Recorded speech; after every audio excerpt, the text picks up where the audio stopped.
Hello, my lovely Facebookers. How are you today? Guess what? It's Monday. Guess what?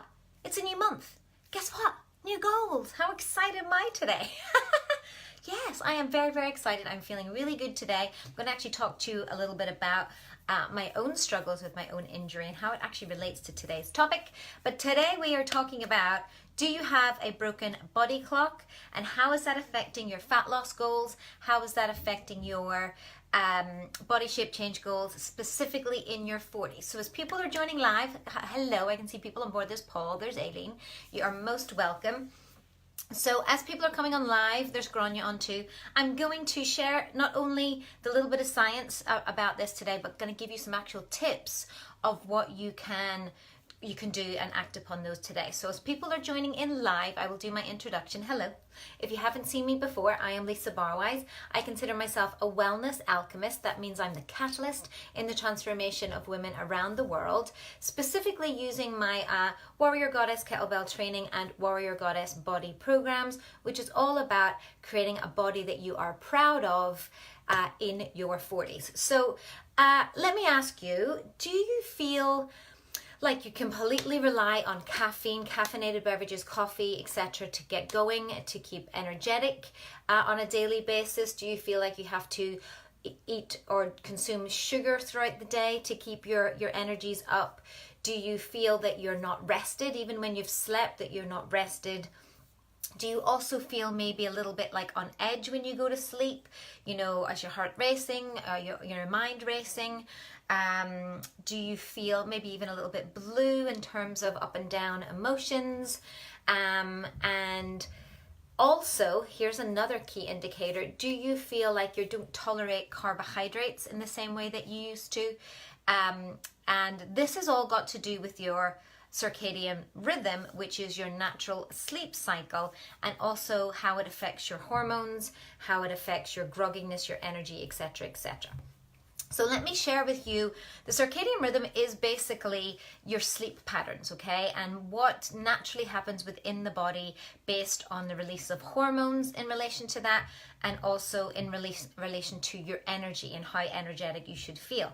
So here's the default, and this is going to be something that might be a shock to some people, is that you should go to bed and wake up feeling refreshed and energized.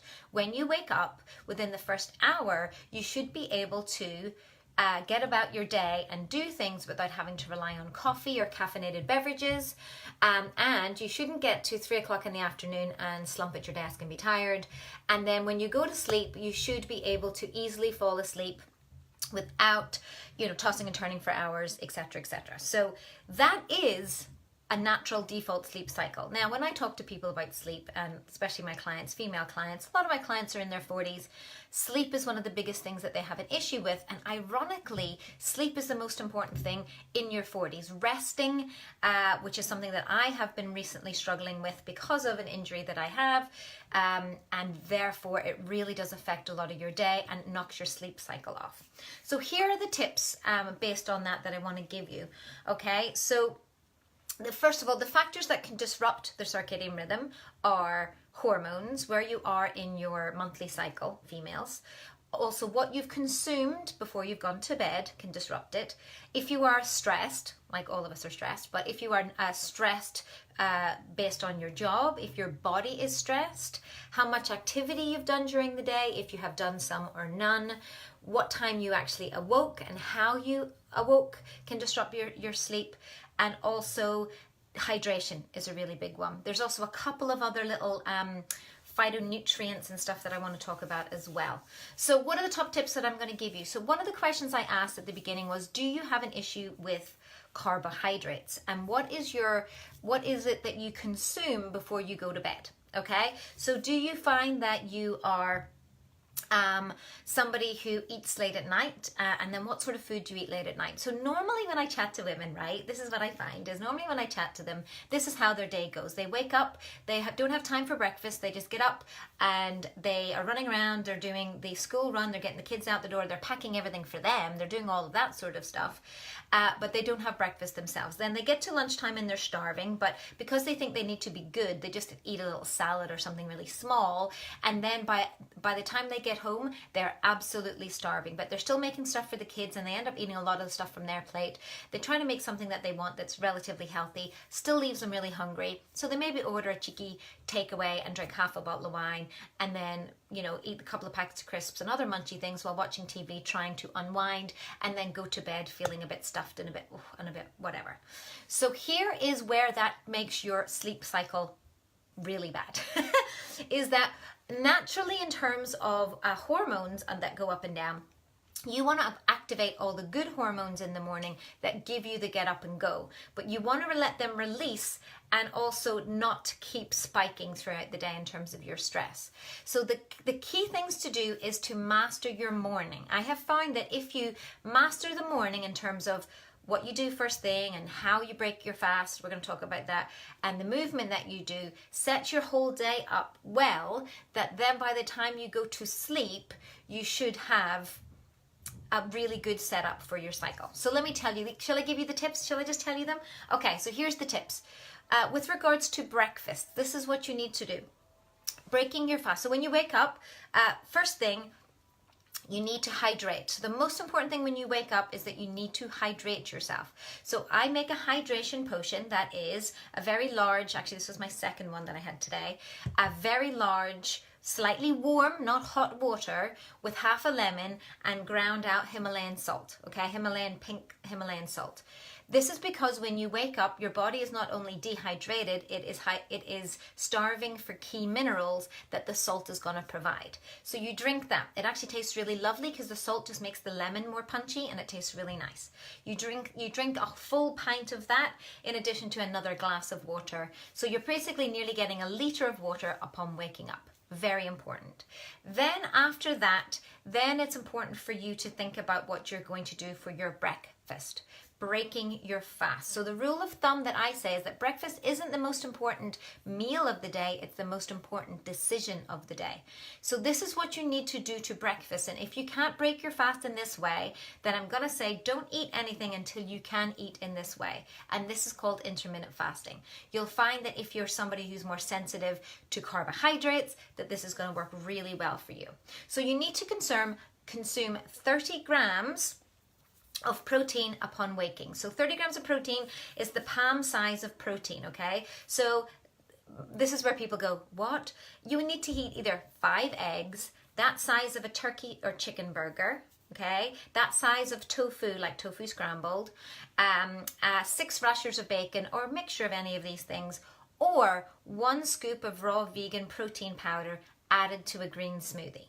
So this is why we have our 5-day Prudie challenge, a protein smoothie using a plant-based protein to get you that 30 grams of protein. Now, there's not one woman I know that doesn't have the 5 minutes that it takes to make up this protein smoothie, to stick in a shaker, to drink it on the way out the door. So this is a no-brainer breakfast to get you to that point. Now, the 30 grams of protein is essential to kickstart your metabolism, to help you ride the wave of the cortisol that is spiked, to stop you from adding caffeine to get your energies in the morning. And you can still consume your caffeine, but I generally say wait till midday, wait till, mid-morning, so 10 or 11 o'clock when you want a little bit of extra focus sitting at your desk. But 30 grams of protein, which you can get from a protein smoothie, is the best way for you to consume breakfast. Now, if you can't do that, then don't grab carbohydrates, don't grab cereal, don't grab toast, don't do any of those things, because that is just going to mess with your energy levels and cause your stress levels and hormones to spike all over the place. It'll also make you hungry again in an hour, because that's what happens, right? So wait then and fast, mindfully fasting, until you can consume your next meal in that way. So maybe at lunchtime then it's easier for you to sit down and have a chicken breast or a turkey burger or an omelette or whatever you're going to have, in addition to some green veggies or salad. And then that's going to get you a nice, balanced lunch for you to consume, and that just means then that you then can start to eat. You've got a nice eating window. We call this closing your eating window, which means that you have from 12 o'clock to say 6 or 7, maybe 8, depending on what time you go to bed, to consume all of your calories and all of those essential macronutrients and micronutrients throughout the day. Then you'll also not be completely starving when it comes to your dinner time, and you're more likely to have energy to consume good things. If you eat in this way at lunchtime, you'll also not slump at 3 o'clock at your desk being tired, okay? If you are somebody who still needs more energy, you can still have that protein smoothie within the middle of the afternoon, which is amazing to keep your energy up.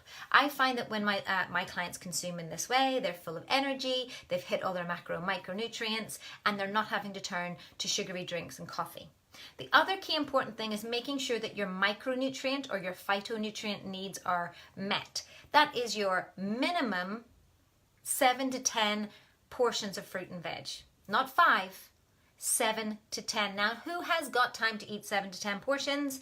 This is why I am a great believer and advocator of the Juice Plus products, to get 30 fruits, vegetables and berries every single day into my diet before I've even left the house. By 10 o'clock in the morning, I have got my 30 grams of protein, all my lovely healthy fats, all my phytonutrients are done, and I never rely on caffeine ever for energy. I don't need it.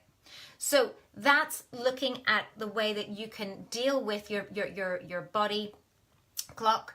And then movement. The next thing is, so when you wake up in the morning, you need to get sunlight, really important. So after you've had your breakfast, you need to then get sunlight. So what I recommend is opening your back door and just drinking your hydration potion or your smoothie at the back door and let the sunlight land on your face. This actually activates cells within your body to say, it's daytime, it's time to go.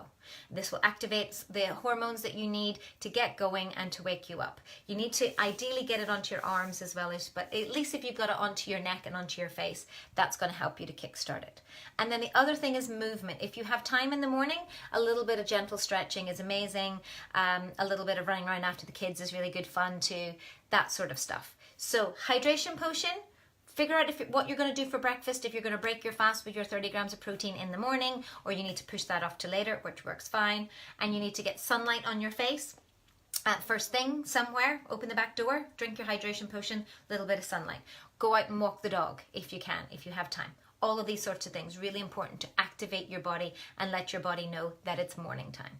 And then you need to move. You need to get some exercise in throughout the day. You need to do exercise that's short, sharp and efficient, and get your body ready towards the end of the evening to get ready to sleep. The other last thing that I want to say is, what do you consume before bed? If you have eaten in this way, breakfast with your 30 grams of protein, you have a similar meal of 30 grams of protein and healthy fats and phytonutrients and green veg at lunch. Same again for dinner, and have your carbohydrates only post-workout. You will not be hungry. You will not even have, believe me, any room left to snack on anything. You could have a little bit of dark chocolate. It actually helps you to sleep, along with a herbal tea, no caffeine after. I wouldn't consume caffeine after 6 or 7 o'clock at night. Sometimes I'd have a cup of tea when I come in at about 9 after classes, but I have decaffeinated Earl Grey tea because I'm like, it's just not worth it. So no caffeinated. And then the last thing to help your body clock is a good sleep routine. Remember when you used to put the kids to bed? They used to have a really good sleep routine, and look what that did, helping them to go to bed. So if you have exercised, a lovely Epsom salt bath, loads of magnesium. If you don't take an Epsom salt bath, I also recommend that you take a magnesium supplement before you go to sleep, which really helps you to get a good night's sleep. And no screen time for the last 2 hours before you go to sleep. So maybe read a book, don't watch TV too late, take yourself off for a little bit of meditation, get yourself into a sleep routine, and that will help you. But just know that if you're a lady in your 40s, it's essential for you to start to sleep between 8 and 10 hours a night. If you're already sleeping 8, that will jump up to 9, okay? If you are also finding things hard emotionally, or you've got a very busy job, or you're very, very, very active, even getting up to 10 hours sleep is essential, not just for your body shape change and for fat loss, because it really is. Sleeping is where you build muscle, where you lose fat, but also, and it keeps your stress levels monitored, but also you need that recovery. It is so, so, so important to make sure you're getting the right sleep. So I hope that was helpful. That was all about our body clock today. So if you want to find out more about how you can get a body that you're proud of in your 40s, if you want to understand the difference between fat loss and body shape change, and you want to know these key elements of how this works for you and your body to finally, as I said, get that body and lifestyle that you're proud of in your 40s, I'm going to drop a link below to my free 4-video training series that you can just access the information. We go into a little bit more in depth about how you can achieve that, and it's all free and it's there for you just to have access. So I'm going to drop that link below, but I look forward to seeing you all next Monday, right? Next Monday for Motivation Monday, and let's make October the best one yet. I can't wait. It's going to be amazing. So I hope you enjoy October, and I hope to see you all again soon. Peace out.